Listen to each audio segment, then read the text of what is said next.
ನಮಸ್ತೆ. ನಾವು ತೋಟಕ್ಕೆ ಗೊಬ್ಬರ ಯಾಕೆ ಕೊಡುದು? ಗಿಡಗಳ ಬೆಳವಣಿಗೆ ಚೆನ್ನಾಗಿ ಆಗಲು, ಒಳ್ಳೆಯ ಫಸಲು ದೊರೆಯಲು, ಯಾವುದೇ ರೋಗ ಕೀಟದ ಬಾಧೆ ಬರದಾಗೆ, ರೋಗ ನಿರೋಧಕ ಶಕ್ತಿ ಹೆಚ್ಚಿಸಲು, ಫ್ಲವರಿಂಗ್ ಹೂ ಚೆನ್ನಾಗಿ ಆಗಿ ಕಾಯಿಗಳು ಚೆನ್ನಾಗಿ ಕಟ್ಟಿ ಒಳ್ಳೆಯ ಇಳುವರಿ ಸಿಗಲು, ಒಳ್ಳೆ ದೊಡ್ಡ ಗಾತ್ರದ ಕಾಯಿಗಳು ಬರಲು, ಅದು ಏನೂ ತೊಂದರೆ ಆಗದಾಗೆ ನಾವು ಗೊಬ್ಬರವನ್ನು ಕೊಡಬೇಕಾಗ್ತದೆ. ಈ ಗೊಬ್ಬರದಿಂದ ಹಲವಾರು ಪ್ರಯೋಜನಗಳಿವೆ ಅಲ್ವಾ? ಆದ್ರೆ ಯಾವ ಸಮಯಕ್ಕೆ ಯಾವ ಗೊಬ್ಬರ ಕೊಡಬೇಕು, ಎಷ್ಟು ಗೊಬ್ಬರ ಕೊಡಬೇಕು ಅಂತ ಹೇಳುವಂಥದ್ದು ತುಂಬಾ ಮುಖ್ಯವಾದದ್ದು. ಹೇಳಿದ್ರೆ ನಿಮ್ಮೆಲ್ಲರ ಮೆಚ್ಚಿನ ಶ್ರೀ ಪ್ರವೀಣಕೇಶ್ ಅವರು ಯಾವಾಗ್ಲೂ ಹೇಳ್ತಾರೆ, right chemical, right dose, right time ಆಗಿರಬೇಕು ಅಂತ ಹೇಳಿ. ಹಾಗಿದ್ರೆ ಮಾತ್ರ ಗಿಡಗಳಿಗೆ ಸರಿಯಾಗಿ ಗೊಬ್ಬರ ಸಿಗ್ತದೆ, ನಾವು ಕೊಟ್ಟದ್ದು ಕೂಡ ಸಾರ್ಥಕ ಆಗ್ತದೆ, ಒಳ್ಳೆಯ ಇಳುವರಿ ಕೂಡ ಸಿಗ್ತದೆ ಅಂತ ಹೇಳಿ. ಗೊಬ್ಬರ ಅಂತ ಹೇಳಿದ ಕೂಡಲೇ ಮೊದಲು ನಮ್ಮ ತಲೆಗೆ ಬರುದು NPK, ನೈಟ್ರೋಜನ್, ಫಾಸ್ಫರಸ್, ಪೊಟ್ಯಾಶ್, ಸಾರಜನಕ, ರಂಜಕ, ಪೊಟ್ಯಾಶ್ ಅಂತ ಹೇಳಿಕೊಂಡು ನಾವು ಗೊಬ್ಬರವನ್ನು ಎರಡು ವಿಧವಾಗಿ ವಿಂಗಡಿಸಬಹುದು. ಲಘು ಪೋಷಕಾಂಶ, ಸೂಕ್ಷ್ಮ ಪೋಷಕಾಂಶ, ಮ್ಯಾಕ್ರೋನ್ಯೂಟ್ರಿಯೆಂಟ್ಸ್, ಮೈಕ್ರೋನ್ಯೂಟ್ರಿಯೆಂಟ್ಸ್ ಅಂತ ಹೇಳಿಕೊಂಡು. ಇದರಲ್ಲಿ NPK ಅಂತ ಹೇಳುವಂತದ್ದು ಲಘು ಪೋಷಕಾಂಶದಲ್ಲಿ ಬರ್ತದೆ. ಇದಲ್ಲದೆ ಇದಕ್ಕೆ ಜೊತೆಗೆ ಇನ್ನೂ 3 ಲಘು ಪೋಷಕಾಂಶಗಳಿವೆ: ಕ್ಯಾಲ್ಸಿಯಂ, ಮೆಗ್ನೀಷಿಯಂ ಮತ್ತೆ ಸಲ್ಫರ್. NPK ಅಂತ ಹೇಳಿದ ಕೂಡಲೇ ಅದು ಕೆಮಿಕಲ್ ಫರ್ಟಿಲೈಸರ್, ರಾಸಾಯನಿಕ ಗೊಬ್ಬರ ಅಂತ ನಾವು ಕನ್ಸಿಡರ್ ಮಾಡ್ಲಿಕ್ಕೆ ಆಗುದಿಲ್ಲ. ನಾವು ಕೊಡುವಂತ ಎಲ್ಲಾ ಗೊಬ್ಬರಗಳಲ್ಲಿ ಕೂಡ NPK ಅಂಶ ಇದ್ದೇ ಇರ್ತದೆ. ಕೊಟ್ಟಿಗೆ ಗೊಬ್ಬರ ಆಗಿರ್ಬೋದು, ಸ್ಲರಿ ಆಗಿರ್ಬೋದು, ಹರಳಿಂಡಿ, ಕಹಿಬೇವಿನ ಹಿಂಡಿ, ಕೋಳಿ ಗೊಬ್ಬರ, ಕುರಿ ಗೊಬ್ಬರ ಮುಂತಾದ ಎಲ್ಲಾ ಗೊಬ್ಬರಗಳಲ್ಲಿ ಕೂಡ ಈ NPK ಅಂಶ ಇದ್ದೇ ಇದೆ. ಆದ್ರೆ ಬೇರೆ ಬೇರೆ ಪ್ರಮಾಣದಲ್ಲಿ ಇರ್ತದೆ ಅಂತ ಹೇಳಿ ಅಷ್ಟೇ. ನಿಮ್ಗೆಲ್ಲರಿಗೂ ಗೊತ್ತಿರ್ಬೋದು, ಈ ಕೋಳಿ ಗೊಬ್ಬರ, ಹಟ್ಟಿ ಗೊಬ್ಬರ, ಸ್ಲರಿ ಮುಂತಾದವುಗಳಲ್ಲಿ ನೈಟ್ರೋಜನ್ ಅಂಶ, ಯೂರಿಯಾದ ಅಂಶ ಜಾಸ್ತಿ ಇರುತ್ತದೆ. ಹಾಗಾಗಿ ನಮ್ಗೆ ಪೊಟ್ಯಾಶ್ ಕಡಿಮೆ ಆಗ್ತದೆ. ಅದಕ್ಕೋಸ್ಕರ ನಾವು ಪೊಟ್ಯಾಶ್ ಕೊಡ್ಬೇಕಾಗ್ತದೆ. ಇದರ ಬಗ್ಗೆ ಮುಂದೆ ಹೇಳ್ತೇನೆ ನಾನು. ಹೆಸರೇ ಹೇಳುವ ಹಾಗೆ ಮ್ಯಾಕ್ರೋನ್ಯೂಟ್ರಿಯೆಂಟ್ಸ್ ಮತ್ತೆ ಮೈಕ್ರೋನ್ಯೂಟ್ರಿಯೆಂಟ್ಸ್ ನಾವು ಕೊಡೋದ್ರಲ್ಲಿ ಕೂಡ ತುಂಬಾ ವ್ಯತ್ಯಾಸ ಇರ್ತದೆ. ಮ್ಯಾಕ್ರೋನ್ಯೂಟ್ರಿಯೆಂಟ್ಸ್ ಜಾಸ್ತಿ ಬೇಕು, ನಾವು ಕೆಜಿ ಗಟ್ಟಲೆ ಲೆಕ್ಕದಲ್ಲಿ ಹಾಕ್ತೇವೆ.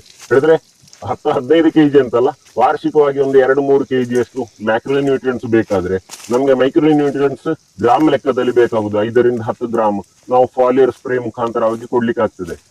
ಮ್ಯಾಕ್ರೋನ್ಯೂಟ್ರಿಯೆಂಟ್ಸ್ ಅನ್ನು ಬುಡಕ್ಕೆ ನಾವು ವರ್ಷಕ್ಕೆ 2-3 ಕೆಜಿ ಅಷ್ಟು ಕೊಡ್ಬೇಕಾಗ್ತದೆ. ಈ NPK ಯಲ್ಲಿ ಪ್ರತಿಯೊಂದರ ಕೆಲಸ ಬೇರೆ ಬೇರೆ. ನಾವು ಮೊದಲು ಸಾರಜನಕ, ನೈಟ್ರೋಜನ್ ಬಗ್ಗೆ ತಿಳಿದುಕೊಳ್ಳೋಣ. ನೈಟ್ರೋಜನ್ ನಮ್ಮ ಗಿಡಗಳಿಗೆ ಏನು ಮಾಡ್ತದೆ? ನಾವು ಗಿಡಗಳಿಗೆ ಕೊಟ್ಟ ಕೂಡಲೇ ಅದು ಗಿಡಗಳ ಬೆಳವಣಿಗೆಗೆ ಸಹಾಯಕಾರಿಯಾಗ್ತದೆ. ಎಲೆಗಳ ಬೆಳವಣಿಗೆ, ಕಾಂಡದ ಬೆಳವಣಿಗೆ ದಷ್ಟಪುಷ್ಟವಾಗಿ ಬೆಳೀಲಿಕ್ಕೆ ಸಹಾಯ ಆಗ್ತದೆ. ಹಾಗಾಗಿ ನೈಟ್ರೋಜನ್ ಅನ್ನು ಅದಕ್ಕೆ ಮಾತ್ರ ಕೊಡ್ಬೇಕಾಗ್ತದೆ. ಹೂ ಬಿಡುವ ಸಮಯದಲ್ಲಿ, ಕಾಯಿ ಬಿಡುವ ಸಮಯದಲ್ಲಿ, ಆ ಸಮಯದಲ್ಲೆಲ್ಲ ನಾವು ನೈಟ್ರೋಜನ್ ಅನ್ನು ಕೊಟ್ರೆ ಕನ್ಫ್ಯೂಸ್ ಆಗ್ತದೆ ಗಿಡಗಳಿಗೆ. ನಾವು ಬೆಳಿಬೇಕಾ ಕಾಯಿ ಹಣ್ಣುಗಳನ್ನು ಕೊಡ್ಬೇಕಂತ ಹೇಳಿ ಗೊತ್ತಾಗುವುದಿಲ್ಲ. ಹಾಗಾಗಿ ನಾವು ಗಿಡಗಳ ಹೂ ಬಿಟ್ಟ ನಂತರ ನೈಟ್ರೋಜನ್ ಅಂಶವನ್ನು ಕಡಿಮೆ ಮಾಡಬೇಕು. ಇನ್ನು ಫಾಸ್ಫರಸ್, ಇದು ಗಿಡಗಳ ವಂಶಾಭಿವೃದ್ಧಿಗೆ ಸಹಾಯ ಮಾಡ್ತದೆ ಅಂತ ಹೇಳಿದ್ರೆ, ಹೂ ಬಿಡಲು, ಕಾಯಿ ಕಟ್ಟಲು. ಈ ನಾವೀಗ ಕಾಳು ಮೆಣಸು, ಅಡಿಕೆ ಯಾವುದೇ ಆಗಿರ್ಬೋದು, ಚೆನ್ನಾಗಿ ಕಾಳು ಕಟ್ಟಬೇಕು, ಚೆನ್ನಾಗಿ ಹೂ ಬಿಡಬೇಕು. ಕಾಳು ಕಟ್ಟಬೇಕಾದ್ರೆ ನಾವು ಫಾಸ್ಫರಸ್ ಅನ್ನು ಕೂಡ ಹೆಚ್ಚು ಕೊಟ್ರೆ ಆಗುದಿಲ್ಲ. ಅದು ವಂಶಾಭಿವೃದ್ಧಿಗೆ, ಸ್ಟ್ರೆಸ್ಗೆ ಹೆಚ್ಚು ಕಾನ್ಸಂಟ್ರೇಟ್ ಮಾಡಿದ್ರೆ ಗಿಡಗಳು ಬಳಲಿ ಹೋಗ್ತದೆ. ಇನ್ನು ಪೊಟ್ಯಾಶ್ ರೋಗ ನಿರೋಧಕ ಶಕ್ತಿಯನ್ನು ಹೆಚ್ಚು ಮಾಡ್ತದೆ. ಕಾಯಿಗಳು ಸರಿಯಾಗಿ ಒಳ್ಳೆಯ ಗಾತ್ರ ಬರಲು, ಒಳ್ಳೆಯ ಕ್ವಾಲಿಟಿ ಬರಲು ಸಹಾಯ ಮಾಡ್ತದೆ. ನಮ್ಗೆ ಕೇವಲ ಫಸಲು ಬಂದ್ರೆ ಸಾಕಾಗುದಿಲ್ಲ, ಒಳ್ಳೆಯ ಗಾತ್ರ ಕೂಡ ಬರ್ಬೇಕಾಗ್ತದೆ. ಈ ಕಾಳು ಮೆಣಸಾಗಿದ್ರೆ ಅದರಲ್ಲಿ ಬ್ಲೈಂಡ್ ಸ್ಪಾಟ್ ಇರಬಾರ್ದು, ಸಂಪೂರ್ಣವಾಗಿ ಕಾಳು ಕಟ್ಟಬೇಕು. ಹಾಗಿದ್ರೆ ಮಾತ್ರ ನಮ್ಗೆ ಒಳ್ಳೇದು. ನೋಡಿ, ಈ ರೀತಿ ಇಳುವರಿ ಬಂದ್ರೆ ಸಾಕಾಗುದಿಲ್ಲ, ಹೂ ಬಿಟ್ರೆ ಸಾಕಾಗುದಿಲ್ಲ, ಸಂಪೂರ್ಣವಾಗಿ ಕಾಯಿ ಇರಬೇಕು. ಅದೇ ಅಡಿಕೆಯಲ್ಲಿ ನಮ್ಗೆ ಒಳ್ಳೆಯ ಗಾತ್ರ ಬರಬೇಕು. ಗಾತ್ರ ಬಂದ್ರೆ ಮಾತ್ರ ನಮ್ಗೆ ಒಳ್ಳೆಯ ವ್ಯಾಲ್ಯೂ ಸಿಗ್ತದೆ ಅಲ್ವಾ? ತುಂಬಾ ಸಣ್ಣ ಸಣ್ಣ ಕಾಯಿಗಳು ತುಂಬಾ ಬಿಟ್ರೆ ಎಂತ ಪ್ರಯೋಜನ ಇಲ್ಲ. ಈ ರೀತಿಯ ಗಾತ್ರಗಳು ಬರಬೇಕು. ಕಾಳುಮೆಣಸು ಯಾವುದೇ ಬೆಳೆ ಆಗಿರ್ಲಿ, ಎಲ್ಲದಕ್ಕೂ ಕೂಡ ಪೊಟ್ಯಾಶ್ ತುಂಬಾ ಸಹಾಯಕಾರಿ. ಇತ್ತೀಚೆಗೆ ಕೆಲವು ವರ್ಷದಿಂದ ಕೊಳೆ ರೋಗ ತುಂಬಾ ತೊಂದರೆ ಕೊಡ್ತಾ ಇದೆ. ಅದಲ್ಲದೆ ಹೊಸ ರೋಗವಾಗಿ ಎಲೆಚುಕ್ಕಿ ರೋಗ ತುಂಬಾ ಕೃಷಿಕರಿಗೆ ನಷ್ಟ ಉಂಟು ಮಾಡ್ತಾ ಇದೆ. ಈ ರೀತಿಯ ರೋಗ ನಿರೋಧಕ ಶಕ್ತಿ ಹೆಚ್ಚಿಸಲು ನಮ್ಗೆ ಪೊಟ್ಯಾಶ್ ತುಂಬಾ ಸಹಾಯ ಮಾಡ್ತದೆ. ಯೂರಿಯಾದ ಅಂಶವನ್ನು ಕೊಡುವುದನ್ನು ನಾವು ಕಡಿಮೆ ಮಾಡಬೇಕು, ಅದನ್ನು ಹೆಚ್ಚು ಉಪಯೋಗ ಮಾಡಬಾರದು ಅಂತ ಹೇಳುವಂತದ್ದು ನಮ್ಗೆಲ್ಲರಿಗೂ ಗೊತ್ತಿರುವ ವಿಚಾರ. ಯಾಕಂತ ಹೇಳಿದ್ರೆ ಯೂರಿಯಾದಲ್ಲಿ ನೈಟ್ರೋಜನ್ ಅಂಶ ತುಂಬಾ ಜಾಸ್ತಿ ಇರ್ತದೆ, 46:00 ಬರೀ ನೈಟ್ರೋಜನ್ ಇರುವಂತದ್ದು. ಅದು ಮಾತ್ರ ಕೊಟ್ರೆ ಗಿಡಗಳ ಬೆಳವಣಿಗೆ ತುಂಬಾ ಜಾಸ್ತಿಯಾಗಿ ರೋಗ ನಿರೋಧಕ ಶಕ್ತಿ ಕಡಿಮೆ ಆಗ್ತದೆ, ನಮ್ಗೆ ಸರಿಯಾದ ಇಳುವರಿ ಸಿಗುವುದಿಲ್ಲ. ಹಾಗಾಗಿ ಯೂರಿಯಾದ ಅಂಶವನ್ನು ಕಡಿಮೆ ಮಾಡಬೇಕು ಅಂತ ಹೇಳುವಂತದ್ದು.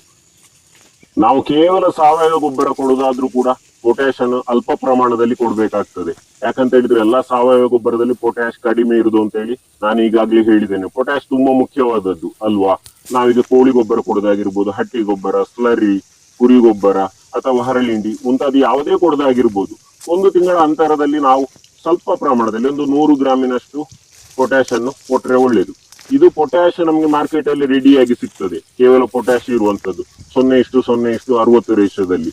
ಇದು ಮ್ಯೂರೇಟ್ ಆಫ್ ಪೊಟ್ಯಾಶ್ ರೂಪದಲ್ಲಿ ಕೆಂಪು ಬಣ್ಣದಲ್ಲಿಯೂ ಇದೆ, ಬಿಳಿ ಬಣ್ಣದಲ್ಲಿ ಪ್ಯೂರಿಟಿ ಹೆಚ್ಚಿರುವಂತದ್ದು ಕೂಡ ಲಭ್ಯವಿದೆ. ಇದನ್ನು ಡ್ರಿಪ್ ಮುಖಾಂತರವಾಗಿ ನಾವು ಕರಗಿಸಿ ಕೂಡ ಕೊಡ್ಲಿಕ್ಕೆ ಆಗ್ತದೆ.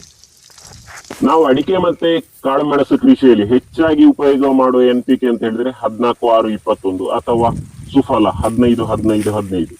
ಇದು ನಮ್ಗೆ ಗಿಡಗಳ ಬೆಳವಣಿಗೆಗೆ, ಕಾಯಿಗಳ ಬೆಳವಣಿಗೆಗೆ, ಕಾಯಿಗಳ ಸೈಜ್, ಫ್ಲವರಿಂಗ್ ಹೆಚ್ಚಾಗಲು, ಇದರಲ್ಲಿ ಬೇರುಗಳ ಬೆಳವಣಿಗೆಗೆ ತುಂಬಾ ಸಹಾಯ ಮಾಡ್ತದೆ. ಇದಲ್ಲದೆ ಕ್ಯಾಲ್ಸಿಯಂ, ಮೆಗ್ನೀಷಿಯಂ, ಸಲ್ಫರ್ ಮುಂತಾದ ಮ್ಯಾಕ್ರೋನ್ಯೂಟ್ರಿಯೆಂಟ್ಸ್ ಇದೆ. ಜಿಂಕ್, ಬೋರಾನ್, ಐರನ್ ಮುಂತಾದ ಮೈಕ್ರೋನ್ಯೂಟ್ರಿಯೆಂಟ್ಸ್ ಕೂಡ ಇದೆ. ಇದೆಲ್ಲವೂ ಕೂಡ ನಮ್ಗೆ ಅಗತ್ಯವಿದೆ. ಇದರ ಹೆಚ್ಚಿನ ಮಾಹಿತಿಯನ್ನು ನಾನು ಮುಂದಿನ ವಿಡಿಯೋಗಳಲ್ಲಿ ಹೇಳ್ತೇನೆ. ಇಂಥ ವಿಷಯಗಳೆಲ್ಲ ನನ್ನ ಮಾರ್ಗದರ್ಶಕರು, ನಂಗೆ ಮಾಹಿತಿ ಕೊಟ್ಟವರು ಶ್ರೀ ಪ್ರವೀಣಕೇಶ್ ಅವರು. ಅವ್ರದ್ದು ಕೂಡ ಒಂದು ಯೂಟ್ಯೂಬ್ ಚಾನಲ್ ಇದೆ, ಫಾರ್ಮ್ ಎಕ್ಸ್ಪೀರಿಯನ್ಸ್ ವಿತ್ ಪ್ರವೀಣ್ ಅಂತ ಹೇಳಿಕೊಂಡು. ತುಂಬಾ ಒಳ್ಳೆಯ ವಿಚಾರಗಳನ್ನು ಆ ಯೂಟ್ಯೂಬ್ ಚಾನಲ್ ಅಲ್ಲಿ ಹೇಳ್ತಾರೆ ಅವರು. ನೀವು ಅವರನ್ನು ಕೂಡ ಫಾಲೋ ಮಾಡಿ, ಸಬ್ಸ್ಕ್ರೈಬ್ ಮಾಡಿ, ಒಳ್ಳೆ ಮಾಹಿತಿಗಳು ಸಿಗ್ತದೆ. ಈ ವಿಡಿಯೋ ನಿಮ್ಗೆ ಸರಿಯಾದ ಮಾಹಿತಿ ಕೊಟ್ಟಿದೆ ಅಂತ ಹೇಳಿ ತಿಳ್ಕೊಳ್ತೇನೆ. ಈ ರೀತಿಯ ಕೃಷಿಗೆ ಸಂಬಂಧಿತ ವಿಡಿಯೋಗಳಿಗಾಗಿ ನಮ್ಮ ಯೂಟ್ಯೂಬ್ ಚಾನಲ್ ಸಬ್ಸ್ಕ್ರೈಬ್ ಮಾಡಿ ನಿಮ್ಮ ಗೆಳೆಯರ ಜೊತೆ ಹಂಚಿಕೊಳ್ಳಿ. ನಮಸ್ತೆ.